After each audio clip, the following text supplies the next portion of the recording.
3.3의 기출문제 65번 문제부터 또 확인해 보도록 하겠습니다. 갑은 을에게 우편으로 자기 소유 X 건물을 3억 원에 매도하겠다는 청약을 하면서 자신의 청약에 대한 회신을 22년 10월 5일까지 해줄 것을 요청하였다. 갑의 편지는 22년 9월 4일 발송되어 22년 9월 16일 을에게 도달했다. 이에 관한 설명으로 틀린 것을 모두 골라보시오. 자, 60번 문제는 키포인트가 청약과 승낙에 대한 문제가 되겠습니다. 자, 그러면 이 문제를 먼저 분석해 보겠습니다. 자, 갑이 을에게 청약을 한 겁니다. 자, 청약을 했는데 이 청약을 언제 발신했냐면 9월 14일 날 발송했다는 거죠. 그래서 9월 16일 날 도달한 겁니다. 이때 10월 5일이라는 것은 이것은 승낙 기간이죠. 그러면 갑이 10월 5일이라는 승낙 기간을 정해서 청약을 했다는 이런 뜻이 되겠습니다. 여기 을에게. 그러면서 이 문제를 풀어봐라. 그래서 틀린 거 찾아라고 그랬죠. 자, 기억.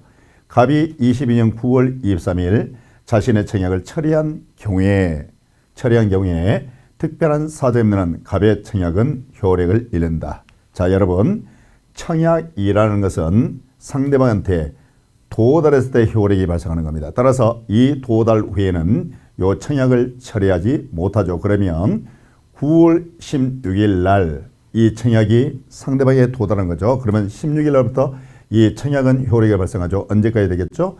10월 5일까지. 그래서 이 청약을 철회를 한다 할지라도 이 청약이 처리한다 할지라도 이 청약은 효력을 상실하지 않습니다. 그래서 기억 지문은 X라고 해야 되겠죠. 자, 리엔전 보겠습니다. 을이 22년 9월 20일 갑에게 승낙 통지를 발송하여 22년 9월 20일 갑에게 도달한 경우 갑과 을의 계약은 22년 9월 22일에 성립한다.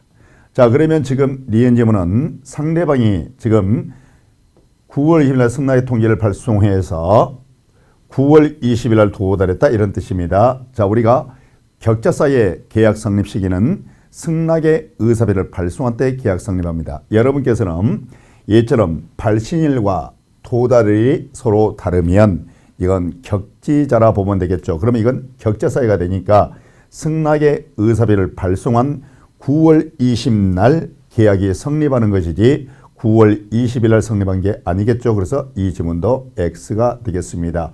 그러면 지금 65번에서는 틀린 거 모두 찾아라고 그랬으니까 기억과 리은은 틀린 지문이 되겠죠. 자, 디귿 지문 보겠습니다. 을이 22년 9월 27일 매매계약을 2억 5천만 원으로 조정해 줄 것을 조건으로 승낙을 했습니다. 그럼 을의 승낙은 청약 거절과 동시에 서로 청약으로 본다. 자, 그러면 디귿 지문은 이런 얘기죠. 우리 민법에 조건이나 이처럼 변경한 승낙은 청약 거절입니다. 동시에 새 청약으로 보는 거죠. 그래서 이 니은지문은 옳은 지문이 되겠습니다. 그러면 이 문제 요구되는 것은 틀린 것 찾아라고 그랬으니까 결국은 65번 문제는 봐보세요. 기억은 틀린 지문이 되겠죠. 니은도 틀린 지문이 됩니다. 디귿 지문은 옳은 지문이 되겠죠. 그러면 틀린 것 찾으니까 기억과 니은을 결합한 이 3번이 정답이 되겠습니다. 자, 65번 문제 해결해 봤습니다. 66번 문제를 보도록 하겠습니다. 자, 66번 문제는 특별한 사정이 없는 한 동시 이행관계에 있는 경우를 모두 골라봐라. 이렇게 표현했죠. 그럼 60번 문제는 키워드가 동시 이행 항변권을 인정하느냐, 동시 이행 항변권을 부정하느냐, 이게 구별하는 문제가 되겠습니다. 그래서 여러분들이 공인중개 시험에서는 동시항계를 인정하는 것, 부정하는 것, 구별하는 문제가 굉장히 출제가 잘 되고 있기 때문에 여러분들은 최소한 여기서 동시항계를 부정하는 것들이 어떤 게 있는 거지 이 정도는 반드시 숙제를 해 놓으실 필요가 있겠습니다. 그러면 확인해 보도록 하겠습니다. 기억, 임대차 계약 종료에 따른 임차인의 목적물 반환 의무와 임대인의 권리금 회수 방해는 손해배상 의무죠.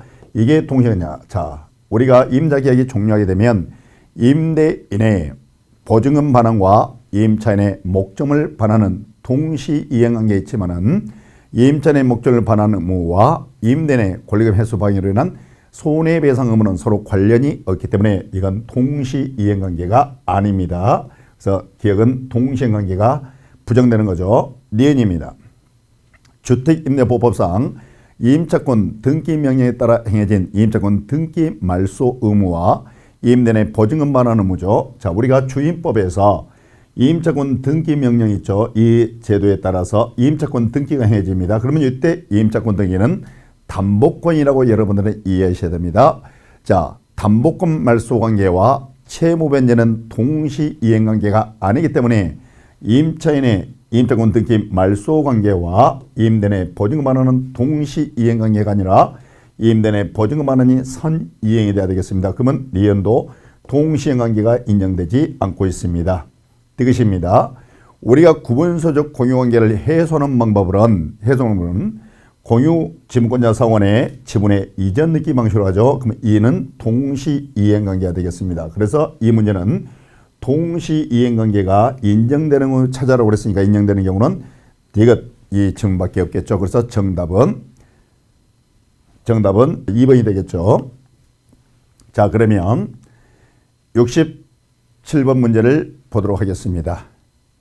자, 67번 문제는 제3자를 위한 계약에서 문제를 출제했네요. 그럼 67번은 제3자를 위한 유산 쌍무 계약에 관한 설명으로 옳은 것 찾아라고 그랬죠.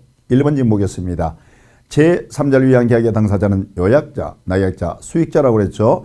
우리가 제3자를 위한 계약에서 이 당사자는 요약자와 낙약자가 계약의 당사자지 제3자인 수익자는 계약의 당사자가 아닙니다. 그러면 1번 질문은 틀린 질문이 되겠죠. 2번 질문 확인해 보겠습니다. 수익자는 계약 체결 당시에 특정돼 있어야 된다. 자, 여러분 제3자를 위한 계약이 성립하려면 요약자와 낙약자 사이에 첫째, 요유한 계약이 존재를 해야 됩니다. 두 번째는 요약자와 낙약자 사이에 제3자 약관이 있으면 제3자를 위한 계약이 성립하는 겁니다. 따라서 제3자를 위한 계약이 성립하기 위해서는 요약자, 낙약자 두 사람만 있으면 성립할 수가 있겠죠. 따라서 제3자는 계약 당시에 현존하지 않아도 상관없고 특정돼 있지 않아도 상관없습니다. 그런데 수익자가 제3자가 되겠죠. 계약 당시에 특정돼 있을 필요가 없습니다. 그래서 2번 지문도 틀린 지문이 되겠습니다. 3번 질문 보겠습니다. 수익자는 제3자를 위한 계약에서 발생한 해제권을 가지는 것이 원칙이다. 여러분, 수익자, 제3자죠. 이 수익자는 제3자는 계약의 당사자가 아닌 겁니다. 따라서 이 계약의 해제권이라든가 이 계약의 취소권이라든가 원상회복 청구는 당사자에게만 인정되는 권리입니다. 따라서 수익자는 계약의 당사자가 아니라 계약을 해지할 수도 없고 취소할 수도 없고 원상회복 청구권도 없는 겁니다. 그럼 원상회복 해제권을 가지는 게 원칙이다. 틀린 질문이 되겠죠. 자, 그러면 4번 질문을 보도록 하겠습니다. 낙약자는 특별한 사정이 없는 한 요약자와의 기본관계에서 발생하는 항변으로서 수익자의 청구에 대항할 수 있다. 자, 4번 질문은 이렇게 보시면 되겠습니다. 이게 지금 제3령 유상, 쌍무계약이라고 전제를 깔아봤습니다. 그럼 매매계약을 사로 들겠죠.